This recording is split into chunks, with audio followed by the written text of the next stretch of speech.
সবাই দেখতেছি এখনো আসে নাই, 6 জন, আমাদের তো 9 জন ছিল আই গেস।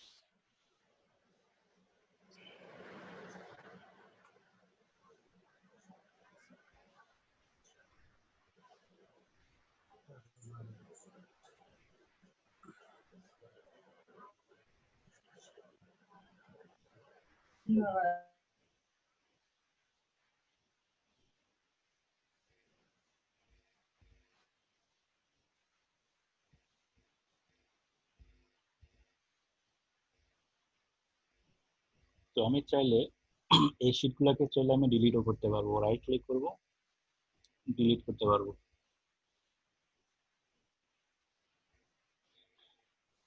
এভাবে ডিলিট করতে পারি। এখন আমি চাচ্ছি যে এগুলাকে কপি পেস্ট না করে অন্য কোনো একটা শর্টকাট ইউজ করার জন্য। তো আমরা এটা কি করতে পারি, শিট এখানে যে জেন লেখা আছে এখানে যাব, রাইট ক্লিক করব, রাইট ক্লিক করার পরে এখানে একটা অপশন আছে মুভ অর কপি, এখানে আমরা ক্লিক করব। ক্লিক করার পরে আমি এখানে জাস্ট ক্রিয়েট আ কপি এই অপশনটা চুজ করব। দেওয়ার পরে এটা হচ্ছে কি, এটা হচ্ছে আমার বুক 1, এটা হচ্ছে আমার ফাইল নেম, এটা থাকবে, ইটস ওকে। আমি জাস্ট একটা কপি ক্রিয়েট করব, ওকে দিব। ওকে দেওয়ার পরে আমার একটা কপি ক্রিয়েট হয়ে গেছে। এখন আমার যে অরিজিনাল যে ইয়াটা ছিল, ডিজাইনটা, এটা পিছনে চলে গেছে, কপিটা সামনে চলে আসছে। এগুলো চাইলে জাস্ট এমনি ক্লিক ক্লিক করে ড্র্যাগ করে এদিক ওদিক করা যায়। তো এই জিনিসটাকে আমি এখন রিনেম করতে পারি, রিনেম করে সেভ লিখতে পারবো। তাহলে আমার ফরম্যাটিংটা ঠিক থাকতেছে, হ্যাঁ, আমার কোনো কিছু এখানে চেঞ্জ করতে হচ্ছে না, এটাও একটা ওয়ে। এখন আমি চাচ্ছি যে এটাকে কপি করব, রাইট ক্লিক, কপি, তারপরে ক্রিয়েট আ কপি, এবং এখানে একটা অপশন আছে move to end. Move to end দিলে কি হবে, যেমন জেন, ফেব, এরপরে মার্চ অপশনটা মানে আসবে। আমি ওকে করব, আমার কপিটা লাস্টে আসছে। এটাকে আমি জাস্ট এখন রিনেম করব, রিনেম করে মার্চ এভাবে দিতে পারি। বুঝতে কারো প্রবলেম হচ্ছে? আমি আরেকটা করে দেখাই, রাইট ক্লিক করলাম, কপি করলাম, মুভ টু এন্ড এটা চুজ করে রাখবো, ক্রিয়েট আ কপি দিয়ে রাখবো, এরপরে ওকে করব। দেখেন মার্চ 2 আসতেছে, এটা হচ্ছে কপি। এটাকে রিনেম করে আমি এপিআর, এপির জন্য শর্টকাট এপিআর এটা দিলাম। তাহলে আমার প্রত্যেকটা জায়গায় একই জিনিসটা কপি হয়ে যাবে। তো এখন আমি ডেটাগুলো জাস্ট এদিক সেদিক করবো, এগুলো অটোমেটিক আপডেট হতে থাকবে। ফর্মুলা সেম আছে, জাস্ট এই ডেটাগুলো, যেটা যেখানে ডেটা চেঞ্জ করতে হয় হালকা, নাম্বার অফ ডেজ প্রেজেন্ট আমরা এগুলো চেঞ্জ করব। তারপরে আহ, বাকিটা তো অটোমেটিকলি আপডেট হবেই। ডেইলি ওয়ার্কিং আওয়ার এটা সেম থাকবে, এখানে আমরা কিছু করবো না, বাকি সব ঠিক থাকতেছে এখানে। আর ডিডাকশন, ডিডাকশন যদি কারো থাকে এটা আপডেট করবো শুধু, অথবা এটা জিরো থাকবে, এইটুকুই এখানে। এভাবে আমরা এমপ্লয়ি ওয়েজেস গুলা ক্যালকুলেট করতে পারবো, কারণ এমপ্লয়ি ওয়েজেস নামগুলো সেম থাকছে। আর এখানে যদি কেউ অ্যাড হবে, অ্যাড হলে আমি কি করব, আমি জাস্ট এভাবে সিলেক্ট করে, সাপোজ এটা হচ্ছে কি ফেব্রুয়ারি মাস, আমি চাচ্ছি যে না, এপ্রিল মাসে সাপোজ একটা নতুন এমপ্লয়ি জয়েন করেছে, ওর জন্য আমি কি করব, এপ্রিলে যাব। তো লাস্টের যেই রোটা আছে, এভাবে আমি সিলেক্ট করে প্লাস চিহ্নটা দিয়ে আমি জাস্ট এভাবে একটা রো কপি করব। কপি হয়ে যাওয়ার পরে নতুন যে এমপ্লয়িটা অ্যাড হয়েছে ওর নামটা এখানে দিব, আমি অমিত ভাই নামটা দিচ্ছি, ওকে। ওনার বেসিক স্যালারিটা এখানে আপডেট করে দিব, সাপোজ 25,000, ওকে। আর ডেলি ওয়ার্কিং ডেজ উনি যেখানে কাজ করতেছে, এটা অ্যাকচুয়ালি সবার জন্য সেম হবে, যেহেতু একই কোম্পানি, আমি জাস্ট দেখানোর সাথে আমি দেখাইলাম। একটা কোম্পানিতে কাজ করলে ডেইলি ওয়ার্কিং আওয়ার তো সবার জন্য সেম হবে, আমি জাস্ট বোঝানোর জন্য আলাদা আলাদা করে দেখাইছি। কোনো কোনো কোম্পানিতে 10 ঘন্টা চাকরি করতে হয়, কোনো কোনো জায়গায় 12 ঘন্টা চাকরি করতে হয়, কিন্তু স্যালারি ওই মাপেরই দিবে, বাড়াই দিবে না। এই জন্য আমি জাস্ট দেখানোর সাথে এটাকে চেঞ্জ করলাম। সাধারণত একই কোম্পানিতে কাজ করলে সবার ডেইলি ওয়ার্কিং আওয়ারটা কিন্তু সেম থাকবে, ওকে। নাম্বার অফ ডেজ প্রেজেন্ট এরকম, তারপরে টোটাল ওয়ার্কিং আওয়ার, এটা অটোমেটিকলি সব আপডেট হবে। ডিডাকশনটা যদি না থাকে আমি এটাকে 0 করতে পারবো। তো 0 করার পরে এটা অটোমেটিকলি কি হবে, আপডেট হবে। তো আমাদেরকে জাস্ট কি করতে হবে, খেয়াল রাখতে হবে ডেজ প্রেজেন্ট, এটা এটা একটু দেখতে হবে। এপ্রিল মাসে কি 31 ডেজ আসে, এটা আমরা চেক করতে হবে। আমার মনে হয় আসে না, এটা 30 হবে। এভাবে আমরা জাস্ট একটু নাম্বার অফ ডেজ প্রেজেন্ট গুলো চেঞ্জ করবো, বাকি সব কিছু ঠিক থাকবে। ডিডাকশন গুলো যদি আমরা একটু চেঞ্জ করি তাহলে আমাদের স্যালারি গুলো আমরা ক্যালকুলেট করতে পারবো। এখন আমি চাচ্ছি যে আমার টোটাল টোটাল জিনিসটা কিভাবে করা যায়। প্রত্যেকটা ওয়েজ ক্যালকুলেট করার পরে টোটাল স্যালারি কত দাঁড়ালো, আমি কি করব, আমি এভাবে এই সেলগুলা মার্জ করব, এভাবে ধরে এটা মার্জ করব। এখানে অনেকগুলো অপশন আছে, merge and center, merge cells. তো আমি জাস্ট কি করতে পারি, মার্জ সেল করবো আমি। আর আমি লেখাটা সেন্টারে করব না, আমি এটাকে রাইট অ্যালাইন করব। মার্জ সেলটা দিলাম, দেওয়ার পরে আমি কি লিখতে পারি যে টোটাল স্যালারি। টোটাল স্যালারিটা দেওয়ার পরে আমি এই লেখাটাকে রাইট অ্যালাইন করব, অ্যালাইন রাইট। এটাকে আমি একটু বোল্ড করতে পারি, লেখাটা চাইলে একটু বড় করতে পারি। এটা হচ্ছে কার জন্য, এই ডেটাগুলো হচ্ছে আপনার এমপ্লয়ির জন্য, যে কোম্পানির মালিক অথবা ম্যানেজার, ওর জন্য। ওদেরকে হিসাবগুলো দিতে হবে, আমার স্টাফের স্যালারি কত আসলো আর টোটাল স্যালারি কত দাঁড়ালো।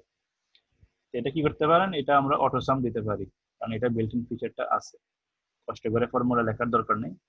অটোসাম দিলে এটা অটোমেটিকলি এন্টার দেওয়ার পরে এটা ভ্যালুটা এসে এসে যাবে। তাহলে এটাকেও আমি একটু বোল্ড করি বড় করার জন্য, এটাকে বোল্ড করতে পারি। আর সাইজটা চাইলে বাড়ানো যায় অথবা সেম রাখা যায়।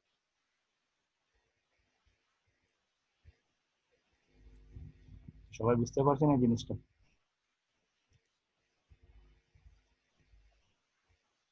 জি ভাইয়া। ওকে।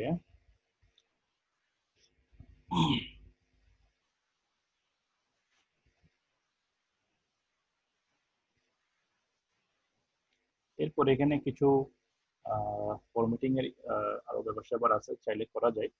আমি এভাবে সিলেক্ট করলাম, সিলেক্ট করার পরে ভাইয়া, জি বলেন। আরেকটা প্রবলেম ছিল ওই অ্যাভারেজের ব্যাপারটা, একটু যদি বুঝিয়ে দিতেন। গত ক্লাসে না ব্যাপারটা একটু বুঝিনি। আচ্ছা আচ্ছা অ্যাভারেজ না পার্সেন্টেজের ওইটা? আচ্ছা আচ্ছা আচ্ছা, ওকে ইটস ওকে, আমি বুঝিয়ে দিব, সমস্যা নেই। আচ্ছা ভাই, ইসলাম। এখন আপনারা চাচ্ছেন যে এই লেখাগুলা, এই টেবিল যেটা ক্রিয়েট হলো, এখানে বর্ডার লাগবে। প্রথমে আমি চাইলে এখান থেকে কোনো একটা কালার চুজ করতে পারি। এখানে ব্ল্যাক আছে, অনেক ধরনের কালার আছে। তো আমার কাছে এই কালারটা ভালো লাগলো, এটা আমি নিলাম। তারপরে এখানে দেখেন থিকনেস আছে, বিভিন্ন ডিজাইন আছে, আমি যে কোনো একটা নিলাম। এরপরে আমি কি করব, এটা হচ্ছে আউটলাইন। আউটলাইন মানে এই টেবিলটার বাইরে বাইরে যে বর্ডারটা আছে ওইটা আমি সিলেক্ট করলাম। সিলেক্ট করলে আমার এরকম কালার দেখাবে। এরপর আমি চাচ্ছি যে ভিতরে, ভিতরেও এভাবে বর্ডারটা শো করতে হবে। এটা আমি চুজ করলাম, করলাম। তাহলে আমার একটা বর্ডার তৈরি হয়ে গেল এভাবে। আমি যদি চাই আমি রিমুভও করতে পারবো। আমার মনে হচ্ছে যে এই জায়গায় আমার বর্ডারটা প্রয়োজন নেই, তাহলে আমি আবারও ওই ফরম্যাট গুলোতে যাব, বর্ডারে গিয়ে এখান থেকে রিমুভ করতে পারবো। নো করলে নান হয়ে যাবে। তো যেখানে যেখানে প্রয়োজন ওইখানে আমি করতে পারি জিনিসগুলো।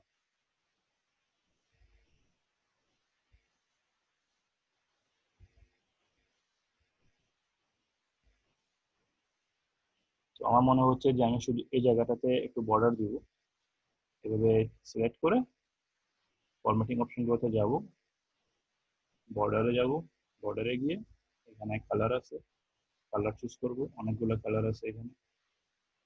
তারপরে আউটলাইন দেওয়া যায়, ইনসাইড বর্ডারও দেওয়া যায়। ওকে করার পরে এইভাবে আসবে।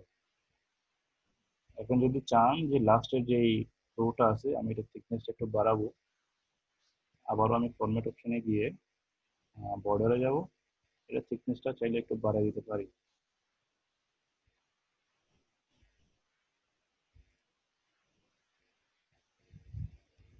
এভাবে করা যায়, অথবা চাইলে এখানে শেডিং ইউজ করা যায়। যেটা আমি ব্লু কালার দিই আর ফন্টটা হোয়াইট করে দিই, এটাও করা যায়। অনেকগুলো অপশন আছে। আচ্ছা, এখন এভারেজটা কি? এভারেজটা 10, এরপর আমি দিচ্ছি 20, এরপর দিচ্ছি 30। তো এই তিনটা নাম্বারের এভারেজ কি হবে? কেউ একজন আনসার করেন। তিনটা নাম্বারের আমি যদি এভারেজটা বের করি, এটা কি হবে? আমরা বাংলাতে বলি গড়। 10, 20, 30, এটাকে এভারেজ কিভাবে বের করতে হবে? এটা যোগ করে 3 দিয়ে ভাগ। হ্যাঁ, এটাকে যোগ করে 3 দিয়ে ভাগ। আমি এটাকে কি করতে পারি? এভারেজটা বের করার জন্য আমি এখানে ফর্মুলা ইউজ করব, যেটা অলরেডি এখানে বিল্ট ইন আছে। হ্যাঁ, আমি এখানে যাব, অটোসামের পাশে একটা অ্যারো আছে, যাওয়ার পরে এভারেজটা চুজ করার পরে অটোমেটিকলি এই তিনটা নাম্বার সিলেক্ট হয়ে যাচ্ছে। আমি এন্টার দিব। এন্টার দেওয়ার পরে দেখেন এভারেজটা ঠিকঠাক ভাবে হচ্ছে কিনা।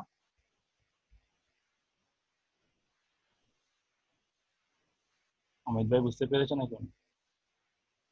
কি ভাইয়া? এটা হচ্ছে এভারেজ।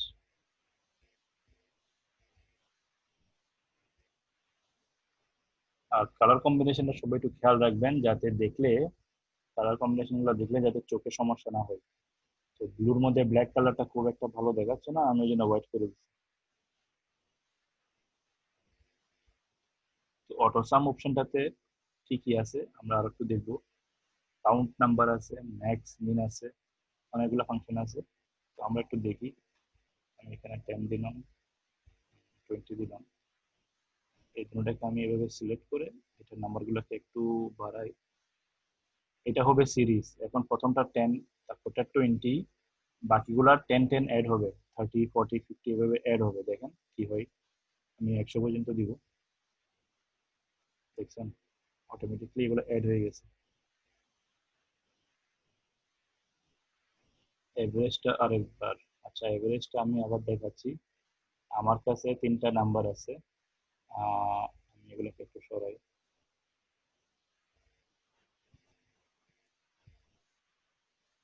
আমার কাছে তিনটা নাম্বার আছে, 50, তো দিলাম আমি 75, তারপরে দিলাম 95। এই তিনটা নাম্বারের আমার এভারেজ দরকার। তাহলে আমি কি করব? আমি জাস্ট এখানে প্রথমে ক্লিক করব, কারণ আমার আনসারটা এখানে দরকার। এখানে যাওয়ার পরে অটোসামে যাব, যাওয়ার পরে এভারেজ লেখা আছে, জাস্ট এটা আমি চুজ করব। সিলেক্ট করার পরে 300 নাম্বার আমার সিলেক্ট হয়ে যাচ্ছে। আমি কি করব? আমি জাস্ট এন্টারটা দিব। এন্টার দিলে আমার এভারেজটা বের হয়ে যাচ্ছে। এখন এখানে ডেসিমাল প্লেসটা দেখেন, পয়েন্টের পরে কয়টা নাম্বার আছে? 5টা নাম্বার আছে। এটাকে ঠিক করতে হলে এখানে ক্লিক করবেন। ক্লিক করার পরে এখানে একটা শর্টকাট আছে, ইনক্রিজ ডেসিমেল, ডিক্রিজ ডেসিমেল। এটা আমি ক্লিক করলে কি হবে? ডেসিমেল পয়েন্টগুলো কমবে, চাইলে আবার বাড়ানো যায়। এগুলো হচ্ছে শর্টকাট, এখান থেকে করা যাবে। অথবা মেইন যে ফরম্যাটিং অপশন আছে নাম্বারের, এখানে গিয়েও করা যাবে। এই যে নাম্বার অফ ডেসিমাল প্লেস, এটা এখান থেকে বাড়ানো যায়, কমানো যায়। আবার শর্টকাট আছে এই জায়গায়, এখান থেকে বাড়ানো যায়, কমানো যায়। ওকে, তারপরে আমাদের আগের কাজগুলোতে এখানে দেখেন নাম্বারগুলোতে কমা আছে। কমাগুলো যদি আপনারা চান যে লাগবে না, এখানে অনেকগুলো অপশন আছে। এখানে না, নাম্বারের জন্য ওটা ইউজ হবে। সরি, মনে করেন আমি লিখতেছি 5000। হ্যাঁ, 5000 লিখলাম, এখানে কোনো কমা নাই। আমি কমার ফরম্যাটে গেলে, এখানে গেলে কমাটা অ্যাড হয়ে যাচ্ছে। এগুলো হচ্ছে কিছু শর্টকাট আর কি, শর্টকাট ভাবে করতে গেলে এভাবে করা যায়। তারপরে আমার যে সিম্বলটা ডলার আমি দিয়ে দিলাম এখান থেকে। এগুলো কিছু শর্টকাট আছে, শর্টকাট থেকে করা যায়। এই জিনিসগুলো হচ্ছে শর্টকাট। ডেসিমাল প্লেস বাড়ানো যায়, কমানো যায়। আমার যদি ডেসিমাল প্লেস প্রয়োজন না হয়, আমি এখান থেকে রিমুভ করতে পারবো। এখন এখানে আমরা অন্য কিছু দেখব। আমি অনেকগুলো এখানে নাম্বার অ্যাড করলাম। অটোসামে যাব, এখানে হচ্ছে কি কাউন্ট নাম্বার। কাউন্ট নাম্বারটা কি? কাউন্ট নাম্বার হচ্ছে এখানে আমার কয়টা যে সেল আছে এটা কাউন্ট করবে 10 থেকে 100। এখানে আছে 1 2 3 4 5 6 7 8 9 10। আমি যখন এটা এন্টার করব আমাকে দেখাবে 10। এটা আসলে নাম্বার কাউন্ট করে নাই, নাম্বার মানে কয়টা এখানে সেল আছে ওইটা কাউন্ট করেছে।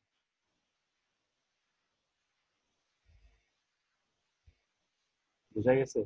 সাপোজ এখানে এখানে কয়টা নাম্বার আছে, একটা দুইটা তিনটা চারটা। এখানে যদি আমি এটা চুজ করি অটোসামে গিয়ে কাউন্ট নাম্বার আমাকে কি করবে, আমাকে শো করবে 4। এটা হচ্ছে কাউন্ট নাম্বার। এটা আমরা কখন ইউজ করব? এটা জাস্ট আমরা দেখার জন্য ইউজ করা যায়। যেমন অনেকগুলো ডেটা আছে আমার কাছে, যেমন এখানে এখানে অনেকগুলো নাম আছে, এগুলো কয়টা নাম এটা এটা দেখার জন্য আমরা কাউন্ট নাম্বারটা ইউজ করতে পারি। কিন্তু এগুলো হচ্ছে টেক্সট ফরম্যাটে, এগুলো হচ্ছে টেক্সট ফরম্যাটে, তো এগুলোর জন্য এগুলোর ক্ষেত্রে কাজ হবে কিনা আমি জানি না, একটু দেখি।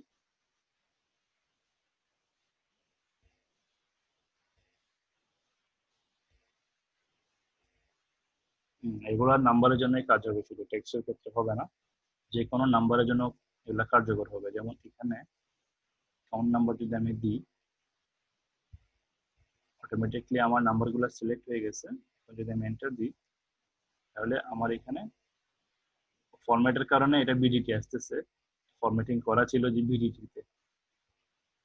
তো এখানে 11টা নাম্বার আছে।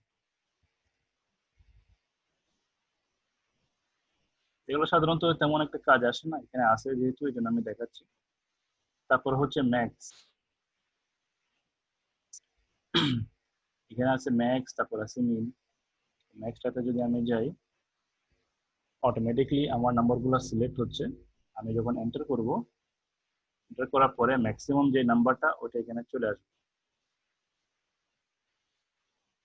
এখানে ম্যাক্সিমাম নাম্বারটা কি ছিল 100, এটা চলে আসছে এখানে। ওকে, তারপর আমি চাচ্ছি যে মিন, এখানে একটা অপশন আছে যে মিনিমাম নাম্বারটা, মিন। মিন দিয়ে যদি আমি এন্টার দিই সবচেয়ে লোয়েস্ট যে ভ্যালুটা ওটা এখানে চলে আসবে। এগুলো হচ্ছে ম্যাক্স এবং মিন। এখন আমি চাচ্ছি যে আমার যে ফর্মুলাটা ওটা ওইখানে শো না করে আমি এখানে একটা ফিল্ড বানাবো ম্যাক্স, তারপরে এখানে লিখবো মিন। আমি চাচ্ছি যে আমার ফর্মুলাটা এই জায়গায় আসতে হবে। এটা কি করব আমি আমি আবার অটোসামে যাব, ম্যাক্সে যাব, ম্যাক্সে যাওয়ার পরে অটোমেটিকলি সিলেক্ট হচ্ছে এটা। আমি চাচ্ছি যে না আমার এই নাম্বারগুলো দরকার। আমি জাস্ট ক্লিক করে ড্র্যাগ করে এই নাম্বারগুলো যখন সিলেক্ট করব অটোমেটিকলি আমার ফর্মুলাটা আপডেট হয়ে যাবে। এন্টার দিব, তাহলে আমার আনসারটা এখানে আসতেছে। আবার আমি করি, মিনিমামের জন্য করব মিন। মিন দেওয়ার পরে এটা বাই ডিফল্ট উপরের জিনিসগুলো সিলেক্ট হচ্ছে। আমি চাচ্ছি যে না আমার এই জিনিসগুলো থেকে মিনিমাম নাম্বারটা বের করবে, এটা এভাবে সিলেক্ট করব, এন্টার দিব, তাহলে এখানে চলে আসতেছে মিন।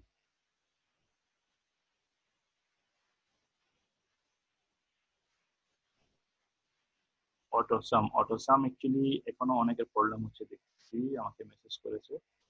অটোসাম করতে হলে আমার মনে হচ্ছে যে এই জিনিসটা অটোসাম করব আমি, তাহলে আমি সামটা কোথায় করব? আমার যদি এখানে প্রয়োজন হয় বাই ডিফল্ট অটোসাম অপশনটা উপরে নাম্বারগুলোকে অটোসাম করবে। আমি অটোসামে গেলাম, দেখেন এই সবগুলা সিলেক্ট হয়ে গেছে নাম্বার।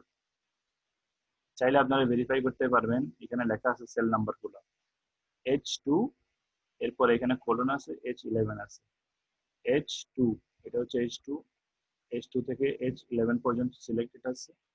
এন্টার দিলে এই টোটাল নাম্বারগুলোকে অ্যাড করেছে, অ্যাড করে কত পেলো 550। এটা হচ্ছে অটো সাম, অ্যাড করলো আর কি, সাম মতো অ্যাড করা। ওই সামটাও এখানে চাইলে টোটাল করা যায়। টোটাল দেওয়ার পরে আমি চাচ্ছি যে আমি সবগুলাকে অ্যাড করে আনসারটা এখানে দেখাইতে চাই। আমি এখানে প্রথমে সিলেক্ট করব টোটালের মধ্যে, অটো সামে যাব, সামে যাওয়ার পরে এখানে দেখেন এখানে এই দুটো নাম্বার সিলেক্ট হচ্ছে।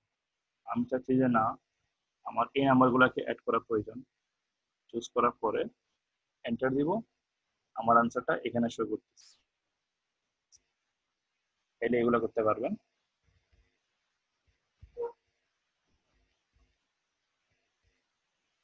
এগুলো জাস্ট বেসিক কিছু জিনিস, আর অনেক কমপ্লেক্স জিনিসগুলো করবো সামনে। আমি এই জন্য এই কাজগুলো করাচ্ছি যাতে বেসিক জিনিসগুলো একটু ক্লিয়ার হয় সবার।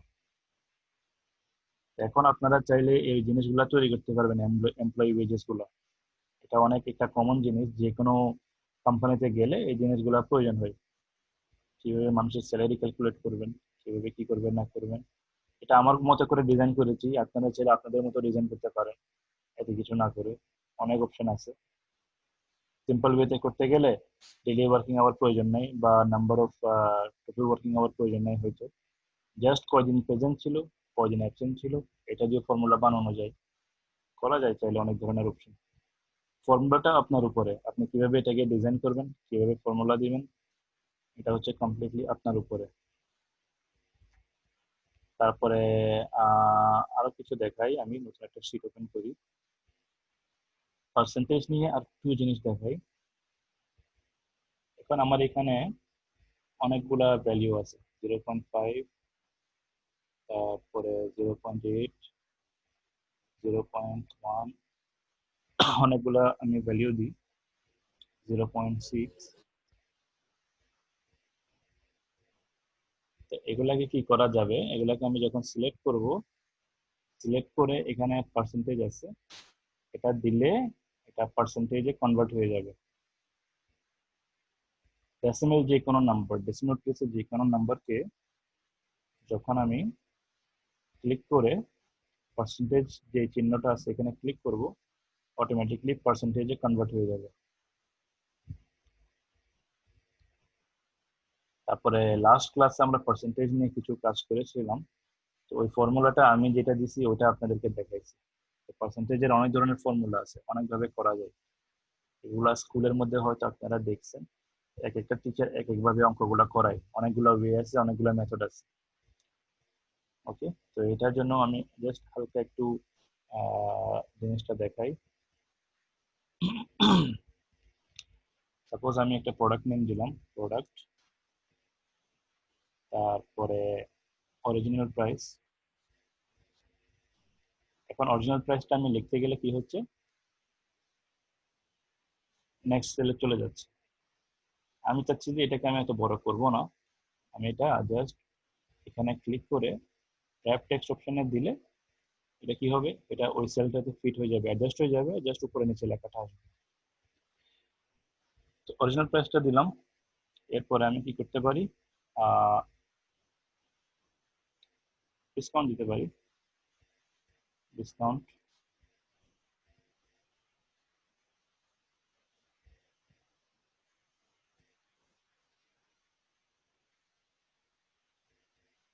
এরপর দিতে পারি কোয়ান্টিটি,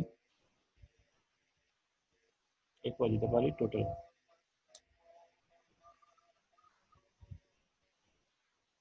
আচ্ছা, একটু আজানটা শেষ হোক, তারপরে কন্টিনিউ করবো।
ওকে, জাস্ট আমি সিম্পল একটা জিনিস দেখাচ্ছি।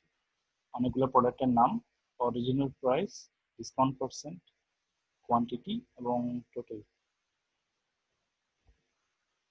তো কোয়ান্টিটি চাইলে আমি আপাতত রিমুভ করি, আমি পরে দেখাই। টোটালটা দেখাচ্ছি।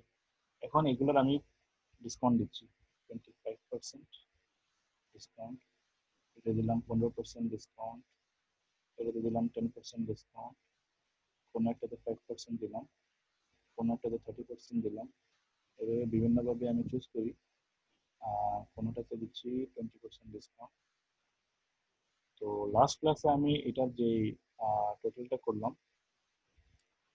ফর্মুলাটা কি ছিল, ইকুয়াল। ইকুয়াল দেওয়ার পরে আমি করেছিলাম যে 100% মাইনাস, সরি, 100% মাইনাস এটা করেছিলাম, এভাবে করছিলাম। করার পরে মাল্টিপ্লাই বাই অরিজিনাল প্রাইস, এটা করার পরে টোটালটা আমি চেঞ্জ করে নিই, এটা পার্সেন্টেজে হয়ে আছে। এখান থেকে ফরম্যাটিং গুলো সব চেঞ্জ করতে হবে। এটা থাকবে হচ্ছে বিডিটি,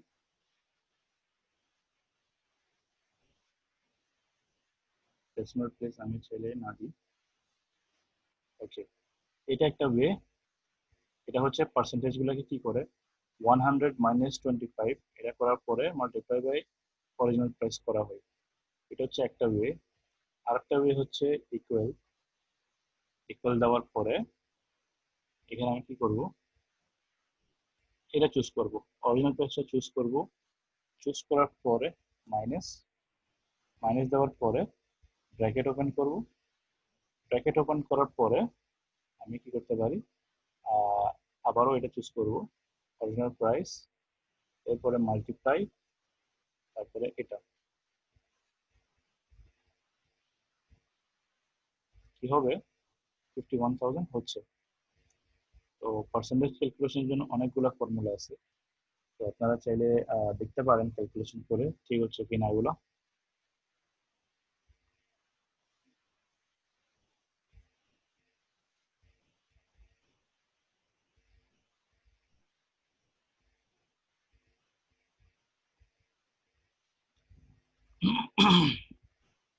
ভাইয়া ডিসকাউন্টটা কি নাম্বারে রাখছেন? ডিসকাউন্টটা অ্যাকাউন্টিং, ডিসকাউন্ট হচ্ছে এটা বাই ডিফল্ট, এটা মনে হয় জেনারেলে আছে। আচ্ছা, এটা পার্সেন্টেজে আছে,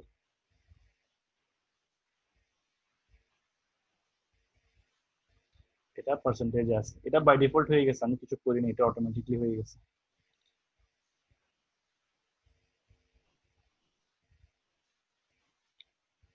তো এটাও একটা ফর্মুলা, ঠিক আছে। আমি অরিজিনাল প্রাইসটা প্রথমে চুজ করব, মাইনাস দিব, ব্র্যাকেট ওপেন করব, তারপরে original price into discount, bracket close করব। এটাও একটা অপশন। এই দুইটা ফর্মুলা চাইলে আপনারা লিখে নিতে পারেন যদি কারো প্রবলেম থাকে। এটা একটা ওয়ে। আর একটা ওয়ে হচ্ছে এটা। এখানে কি হবে, যেটা আমি ডিসকাউন্ট দিচ্ছি 100% মাইনাস 25%, 25% আমি লিখবো না, আমি জাস্ট সেলের যে নাম্বারটা ওটা চুজ করব। সিলেক্ট চুজ করব কিভাবে, মাউস দিয়ে ক্লিক করে, কারণ আমার এখানে একটা ভ্যালু এক ধরনের। এটা আমি ব্র্যাকেটে দিয়ে মাল্টিপ্লাই বাই অরিজিনাল প্রাইস এভাবে দিতে পারি।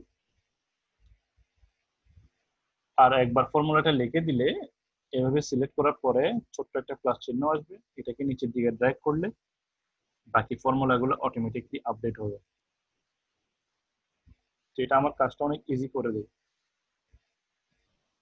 বারবার ফর্মুলা টাইপ করার প্রয়োজন নেই। তো সবাই বুঝতেছেন এই কাজগুলো, যেটা আমরা গতকালকে ডিসকাস করেছিলাম আজকে আবার একটু দেখাইলাম বিভিন্ন আরেকটা ফর্মুলা দিয়ে।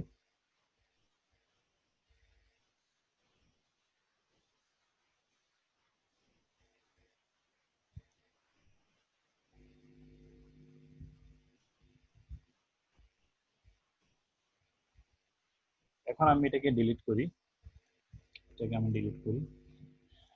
আমি চাচ্ছি যে এখানে ডিসকাউন্ট প্রাইস আছে, ওকে। এখানে আমি চাচ্ছি কোয়ান্টিটি দিব, কোয়ান্টিটি।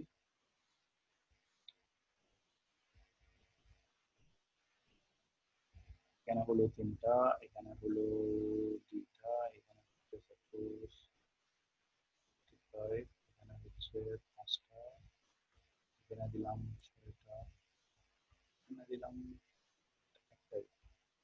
এখন আমি এখানে কোয়ান্টিটি ইউজ করলাম। এখন আমি এখানে টোটাল প্রাইসটা করব। টোটাল প্রাইস বোল্ড করব, সেন্টারে করব, আর এটাকে এভাবে চুজ করে ফরম্যাটিংটা এখান থেকে চেঞ্জ করতে পারি। অ্যাকাউন্টিং থাকবে, আর ডেসিমাল প্লেসটা না দিই প্রয়োজন নেই, বাট অনেক ক্ষেত্রে প্রয়োজন হয়। এরপরে 2 ডিজিটে চুজ করি বাংলাদেশে। এখন এখানে আমি অন্য একটা ফর্মুলা ইউজ করব যাতে করে কোয়ান্টিটিটাও মাল্টিপ্লাই হয়ে যায়।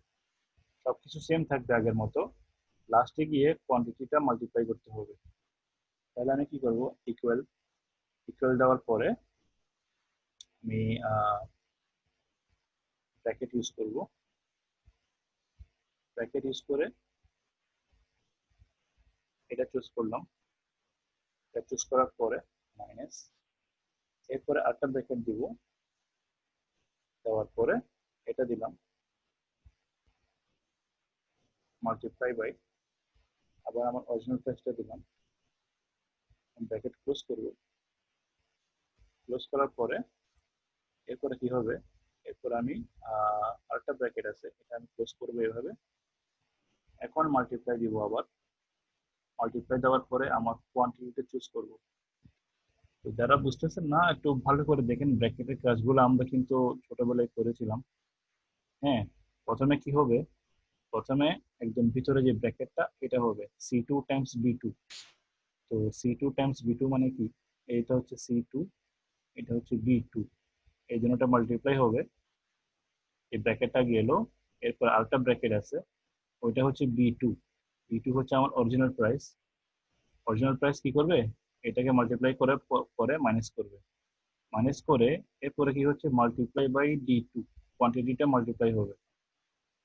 যারা অঙ্কে কাঁচা ওরা একটু অঙ্কগুলো একটু রিভাইজ করবেন, এটা তারপরে ক্লিয়ার হবে। আমি এখন এন্টার করব। এন্টার করার পরে আমার ভ্যালুটা আসতেছে। আপনারা চাইলে ক্যালকুলেটর দিয়ে হিসাবটা মিলাই দেখেন হচ্ছে কিনা। প্রথমে আমি কি করি, প্রথমে আমার অরিজিনাল প্রাইসের উপরে 25% ডিসকাউন্ট করি। এটা কিভাবে করা যায়, এটা করতে হলে অনেক ওয়ে আছে। চাইলে প্রথমে আপনি 100 মাইনাস 25 করেন, ওকে, এটা হচ্ছে 75, ডিভাইড বাই 100 করলে 0.75 হয়, মাল্টিপ্লাই বাই অরিজিনাল প্রাইস 110, তারপরে 000, ওকে, ওটা মাল্টিপ্লাই বাই কোয়ান্টিটি, কোয়ান্টিটি হচ্ছে 3। তবে যদি আফটার ডিসকাউন্ট বলে তখন সেক্ষেত্রে কি অরিজিনাল প্রাইস ইনটু কোয়ান্টিটি এটাই তো না? আফটার ডিসকাউন্ট, হ্যাঁ, সরি, বিফোর ডিসকাউন্ট, মানে ডিসকাউন্ট দেওয়ার আগে আর কি, বিফোর। এটাই তো অরিজিনাল প্রাইস, এটা হচ্ছে অরিজিনাল প্রাইস ছিল। এটা হচ্ছে এরপরে ডিসকাউন্ট। ডিসকাউন্ট আপনি চাচ্ছেন আফটার ডিসকাউন্ট দেওয়ার জন্য, ঠিক আছে, হ্যাঁ হ্যাঁ হ্যাঁ হ্যাঁ। ওইটা চাইলে করতে পারবেন, অপশনটা চাইলে করা যায়। আমি এখানে নতুন একটা কলম ইনসার্ট করতে হবে, ইনসার্ট দিলাম, দেওয়ার পরে আমি লিখতে পারি আফটার ডিসকাউন্ট। আফটার ডিসকাউন্ট দেওয়ার পরে এখানে আলাদা একটা ফর্মুলা দেওয়া যায়, আমি লাস্ট ক্লাসে এভাবেই করছিলাম। ইকুয়াল দিলাম, ইকুয়াল দেওয়ার পরে ডিসকাউন্ট করার জন্য অনেকগুলো ওয়ে আছে। প্রথমে হচ্ছে কি, আপনি 100 ব্র্যাকেট দিই, 100% মাইনাস, এই সেলটাতে ক্লিক করবেন, তাহলে কি হবে 100 মাইনাস 25 করবে। এখন ব্র্যাকেটটা ক্লোজ করব, এরপরে স্টার চিহ্ন দিব মাল্টিপ্লাই করার জন্য, মাল্টিপ্লাই বাই আমার অরিজিনাল প্রাইস, এটা দিতে পারি। এখন যখন আমি এন্টার করব, তো আফটার ডিসকাউন্ট পার্সেন্টেজ আসতেছে। হ্যাঁ, এটা আমি চেঞ্জ করতে হবে। কিভাবে চেঞ্জ করব, এখান থেকে, অথবা এখানেও যাওয়া যায়, অ্যাকাউন্টিং, ডেসিমাল প্লেস 0, এখান থেকে জাস্ট পিডিটিটা আমি চুজ করব, তারপরে ঠিক হয়ে যাবে। তাহলে এখন দাঁড়াচ্ছে কি, আফটার ডিসকাউন্ট আমার প্রাইসটা দাঁড়াচ্ছে 82,500, কোয়ান্টিটি হচ্ছে 3। তাহলে এখন আপনি ফর্মুলাটা চেঞ্জ করেন, আরো ইজি হয়ে যাবে। আমি সবকিছু কেটে দিব। এখন কি হবে, জাস্ট মাল্টিপ্লাই করবেন, এটা চুজ করেন, স্টার চিহ্ন দেন, তারপরে কোয়ান্টিটি, টোটাল প্রাইসটা চলে আসতেছে। এভাবে করা যায়, যেভাবে আপনারা চান ওভাবে করতে পারবেন একসাথে। আর আমি চাচ্ছি যে এগুলাকে, এই নাম্বারগুলোকে সেন্টারে করব। আমি এখানে ক্লিক করব, ক্লিক করে অ্যালাইনমেন্টটা সেন্টারে নিয়ে আসবো।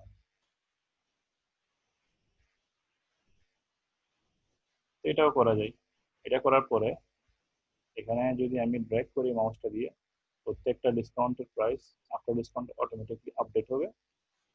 এটার জন্য আমি যদি এভাবে ড্র্যাগ করি মাউসটা, সবগুলো একসাথে আপডেট হয়ে যাবে।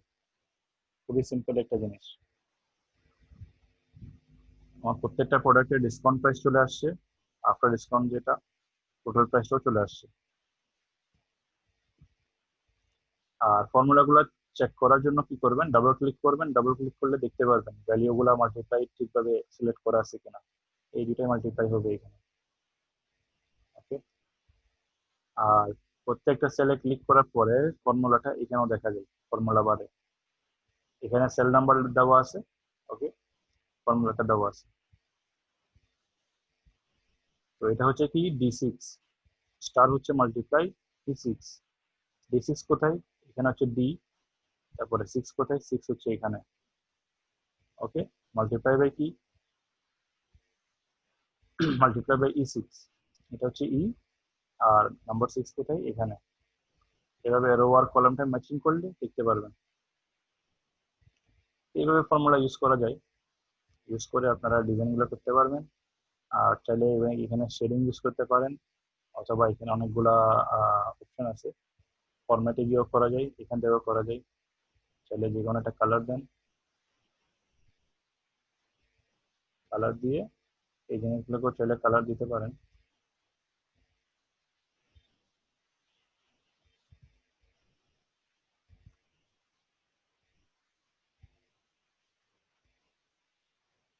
এইভাবে কালার দিতে পারেন। তো চাইলে আপনাদের মতো করে জিনিসগুলোকে সাজাতে পারবেন। আমরা সামনে আরো কিছু কমপ্লেক্স কাজ করব, ওই কাজগুলা খুব একটা ইন্টারেস্টিং হবে।